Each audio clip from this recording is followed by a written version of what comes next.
I thank you, Mr. Speaker. I rise to also join my colleagues in mourning the late Honorable Were.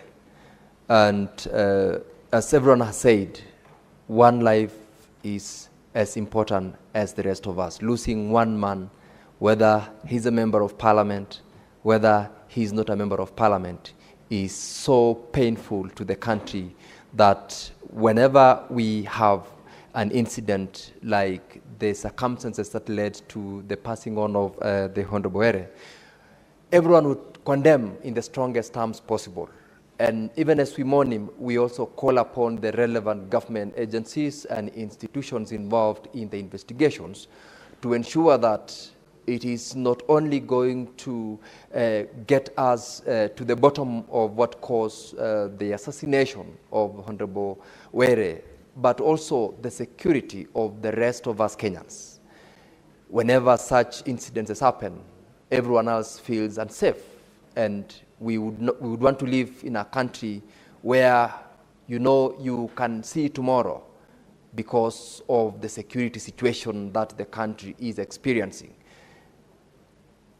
Honorable Were was one of us in the parliament, and the people of Homa Bay and the people of Kasipul Kapondo, the constituency that he represented, are mourning with us and with the rest of the country.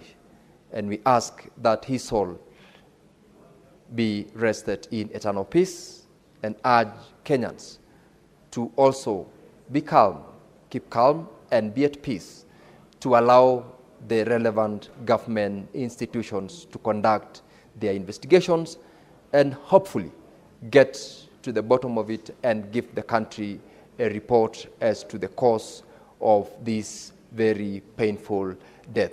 Mr. Speaker, we pray that the family of the late Ong'ondo Were be also comforted by words of encouragement that has come from across the country, and as they prepare to put his soul to rest, we support them in whichever way and manner that we can as a House. I thank you, Mr. Speaker. Senator Wafula. Thank you, Mr. Speaker, sir, for this opportunity on behalf of the people of Bungoma and the residents of the Republic of Kenya. I want to raise our condolences to the family of Sir Charles and condemn the untimely, brutal killing of our honorable member. Mr. Speaker, sir, my interactions with Honorable Sir Charles was a humorous man. Sir Charles was a gentleman who liked doing exercises. At a time like this, when free, he will be at the gym, ensuring that he is fit to face the turbulent political experiences at the grassroots level, Honorable Speaker. And it was with great shock to realize that, Honorable Speaker, that after his demise, we are still gazing, we are still hoping and wishing that answers are given at this part of the moment. The only thing that I request, Honorable Speaker, is that if Sir Charles was tracked from the house to where he was gunned down, then who are we as honorable members not to take serious our security situations in this country? It means, Honorable Speaker, that all of us must be prepared at any time to face an attack or an assault. And also, Honorable Speaker, to request that through the leadership of the House, that the security personnel we have are constantly exposed to swift security drills that can enable them to be proactive and not to see what happened to Sir Charles. I want to pray to God that he gives Sir Charles eternal peace. Thank you, Honorable Speaker. Senator Essie. Asante sana Bwana Spika kwa nafasi hii, na ningependa kujiunga na wenzangu kumuomboleza marehemu mbunge wa Kasipul Ong'ondo Were, nikitoa rambirambi zangu kwa familia, marafiki, wakazi wa sehemu hile kwa kumpoteza mbunge wao kwa njia tatanishi mno Bwana Spika. Bwana Spika, ikumbukwe kuwa mbunge huyu alikuwa ametoa malalamishi katika vitengo vya usalama, lakini malalamishi hayo hayakuchunguzwa na matokeo yake amefariki. Kweli dunia jukwaa, lakini amefariki kwa njia ambayo inatukumbusha sisi kama wabunge kuwa mambo ya usalama si wabunge tu, kila mtu pale nje usalama haupo. Na inasikitisha kuwa kama mbunge anayewakilisha idadi kubwa ya wananchi anaweza kuuawa njia ile, sembuse raia wa kawaida je? Bwana Spika, ningependa kujiunga na wenzangu ambao wanasema jambo hili lichunguzwe ili tuweze kujua mauaji haya yalitekelezwa na nani na nia ilikuwa ipi, ili tusipoteze maisha katika njia kama hile. Na nikisoma katika vyombo vya habari naona kuwa kuna askari ambao wanahusishwa na kuhusika katika mambo hayo. Najua si askari wote wabaya ambao wanatekeleza mambo kama hayo, lakini kwa wale ambao wanatekeleza mambo kama hayo wajue kuwa dunia jukwaa, leo ni wewe, kesho mwingine. Mungu ailaze roho ya marehemu Charles Ong'ondo Were pali pema peponi. Asante sana Bwana Spika. Senator for Kilifi, Senator Mazai.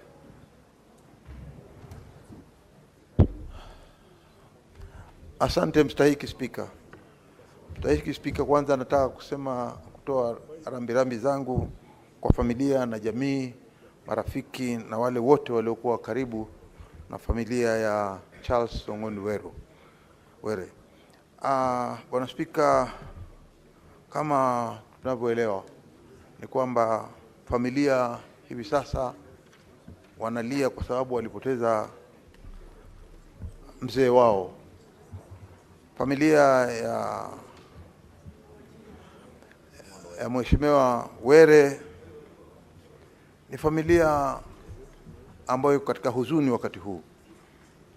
Bwana Spika, sio wakati wake kwamba aliweza ulikuwa umefika wakati wa Mwenyezi Mungu, lakini mambo yaliyotendeka na majambazi. Jambo la kusikitisha kabisa ni kwamba baadhi ya hao majambazi wengine wao ni mapolisi, na hili ni jambo la kusikitisha sana. Ikiwa sisi sote tunalindwa na maaskari na alafu hao askari hao wanatuendea kinyume, itakuwa jambo la kusikitisha sana. Bwana Spika, tunataka uchunguzi ufanywe kisawasawa, na wale watakaopatikana na hatia hukumu iweze kupeanwa kisawasawa vile vile, kwa sababu waliokitenda ni jambo la kusikitisha. Na pia vile vile kuona ya kwamba hivi sasa waheshimiwa wengi sasa wako katika hali ya kwamba sintofahamu ya kuogopa, kutojua ni nani mwingine atakayeangushwa na risasi.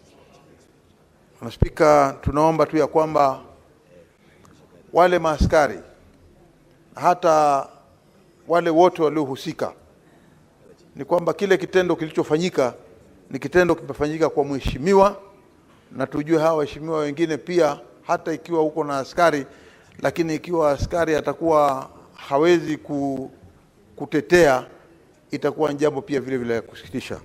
Kwa hiyo Bwana Spika, mimi tunataka kusema kwamba kwa wale waliofiliwa na mpendwa wao, nataka tuweke mbele za Mwenyezi Mungu, tuwaombee, tujue ya kwamba hilo ni kosa lilifanyika, ni mauti yalifanyika ya Ong'ondo Were, na kwamba Mwenyezi Mungu ataweza kuiweka roho yake mahali pema peponi. Asante sana Bwana Spika. Senator for Nyamira, Senator Mogeni. Yes, thank you, Mr. Speaker.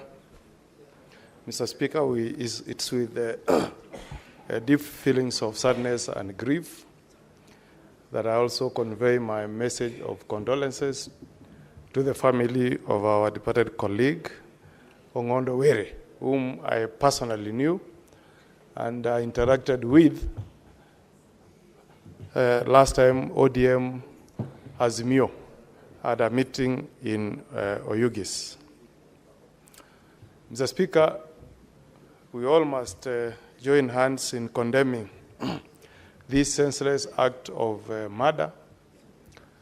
We should never allow a situation, Mr. Speaker, where the only way people can respond to any grievance is through murdering a fellow citizen. And Mr. Speaker,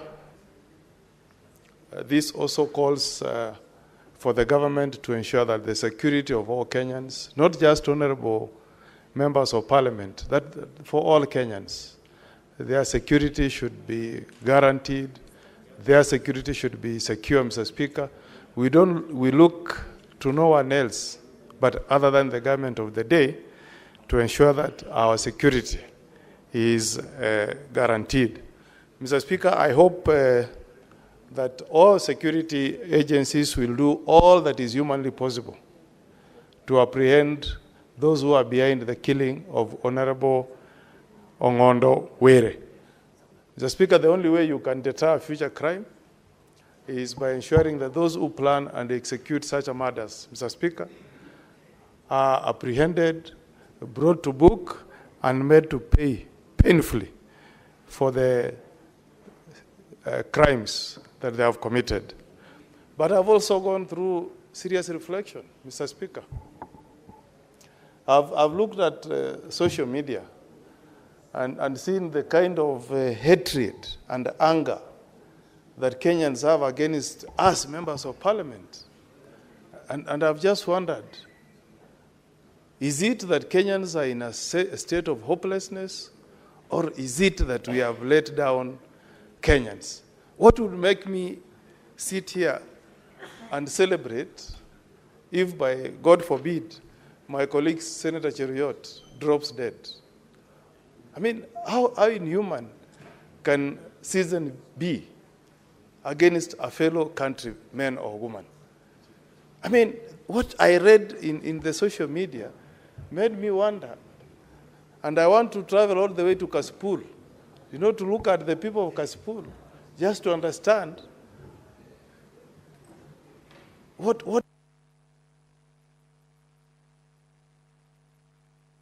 Senator Oburu.